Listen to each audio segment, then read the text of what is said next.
Hello friends, welcome to my channel.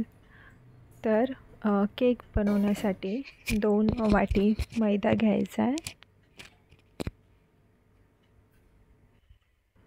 त्यामध्ये 1 चमचा baking powder, 1 चमचा बेकिंग सोडा आणि 2 चमचे कोको पावडर टाकून त्याला मिक्स करून घ्यायचं आहे व्यवस्थित आणि चाळणीमधून चाळून घ्यायचं आहे.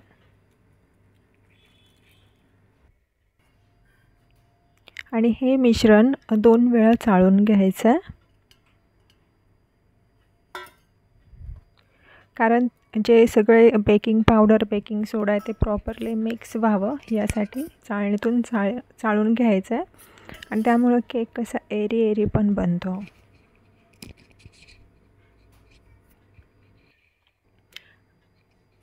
आता एका पॅनमध्ये 3 पळी तेल घ्यायचं आहे आणि 1 चमचा तूप घ्यायचं आहे. 1 वाटी पिठी साखर त्यामध्ये टाकून विस्करने व्यवस्थित त्याला मिक्स करायचं आहे.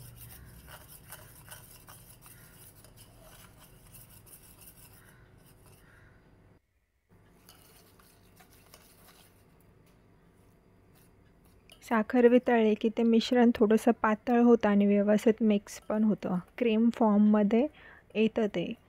व्यवस्थित एकाच डायरेक्शनने त्याला फेटायचं आहे चांगलं. आता त्याच्यामध्ये 1 चमचा व्हॅनिला एसेन्स टाकायचा आणि मिक्स करून घ्यायचं आहे व्यवस्थित.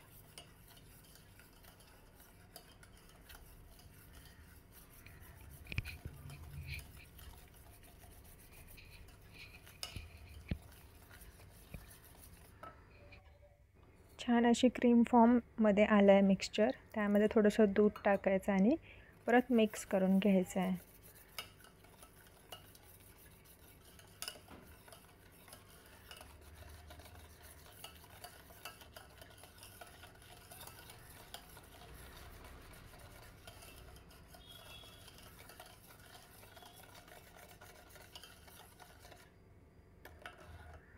आता जे पावडरचं मिक्सचर आहे ते थोडं करून त्या बॅटरमध्ये टाकायचं आणि एकाच डायरेक्शनमध्ये हळूहळू मिक्स करून घ्यायचं आहे. फेटायचं नाही, एकदम स्लोली मिक्स करायचं आहे त्याला.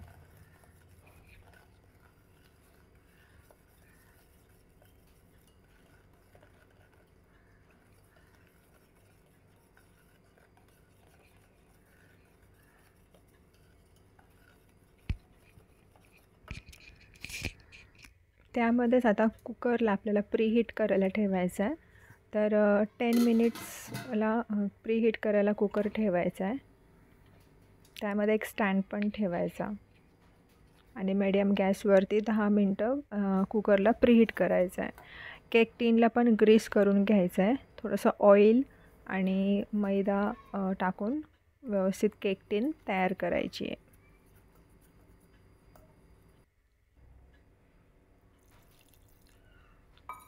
केकच्या बॅटरमध्ये थोडंसं दूध ॲड करून व्यवस्थित एका डायरेक्शनने त्याला फिरून घ्यायचं आहे आणि खूप जास्त मिक्स नाही करायचं. एकाच डायरेक्शनने स्लोली फिरवायचं आहे आणि त्याला कट अँड फोल्ड डायरेक्शन म्हणतात, तर त्याप्रमाणे मिक्स करून घ्यायचं आहे त्याला प्रॉपरली.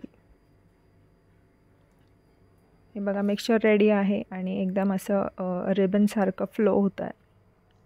तर ह्या मिक्सचरला केक टीनमध्ये काढायचं आहे.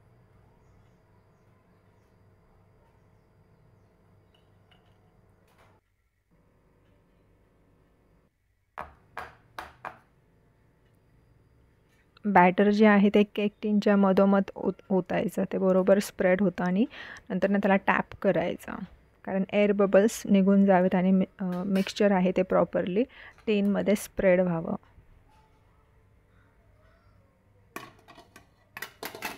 आता कुकरमध्ये व्यवस्थित त्याला प्लेस करूयात आणि कुकरचं जर झाकण लावणार असाल तर त्यामध्ये शिट्टी नाही लावायची, नाहीतर मग अशी प्लेन ताटली ठेवायची, जेणेकरून जी वाफ आहे ती बाहेर नाही गेली पाहिजे.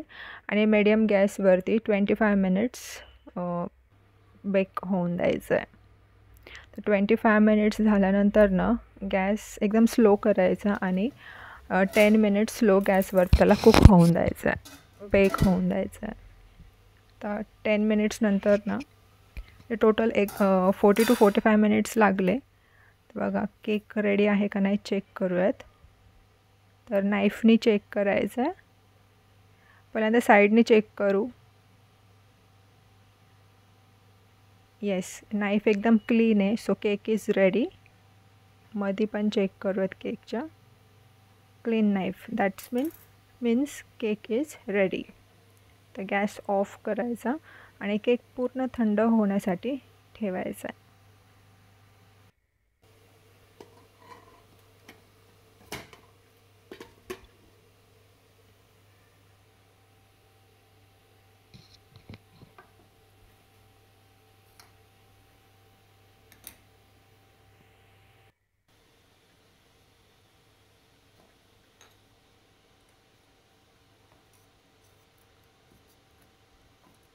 केक आता पूर्ण थंड झालेला आहे. तर केकला काढून घेऊ. नाईफनी त्याचे साईड थोडेसे हे करायच्यात, रिकाम्या करायच्यात.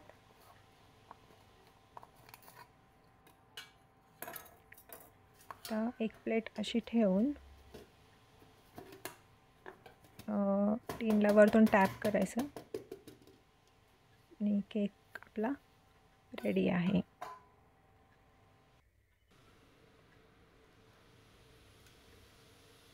एकदम स्पॉन्जी आणि जाळीदार केक एकदम छानपैकी तयार झाला आहे.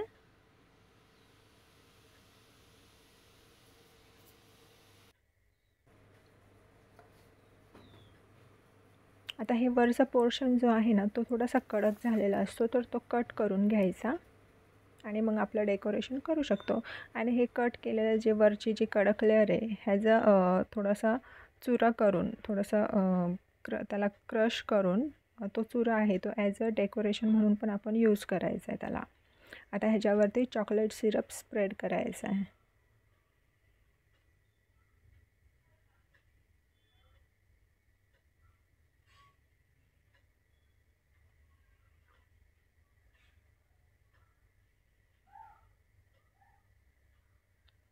असं चॉकलेट सिरप स्प्रेड करून पण ठेवू शकता, असं पण छान दिसतं.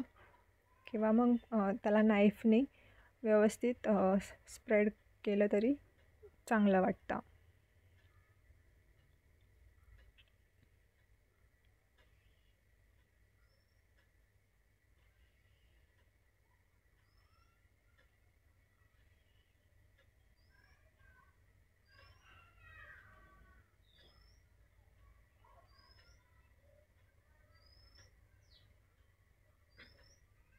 चॉकलेट सिरप जर नसन कोणाला आवडत तर स्किप केलं तरी चालेल किंवा एकदम थोडंसं यूज केलं तरी चालेल.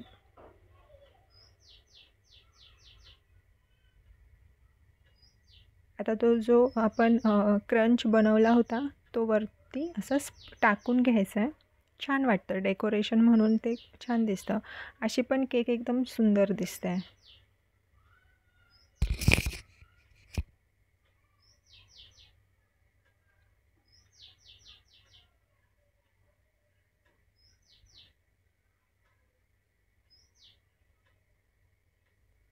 आता ह्याच्यावरती जेम्सच्या गोळ्या ज्या आहेत ते ठेवायच्यात डेकोरेशन पर्पजसाठी.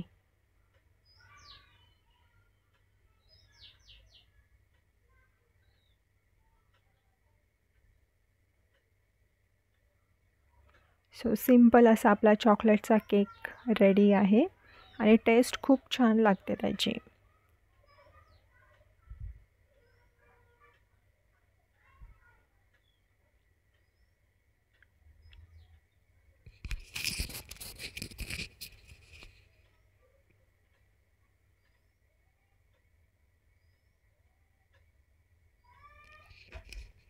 हे बघा किती छान एकदम जाळीदार केक तयार आहे आणि एकदम स्पॉन्जी. टेस्ट पण खूप छान आहे याची.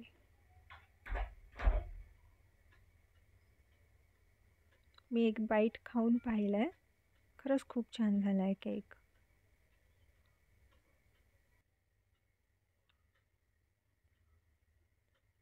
So thanks for watching.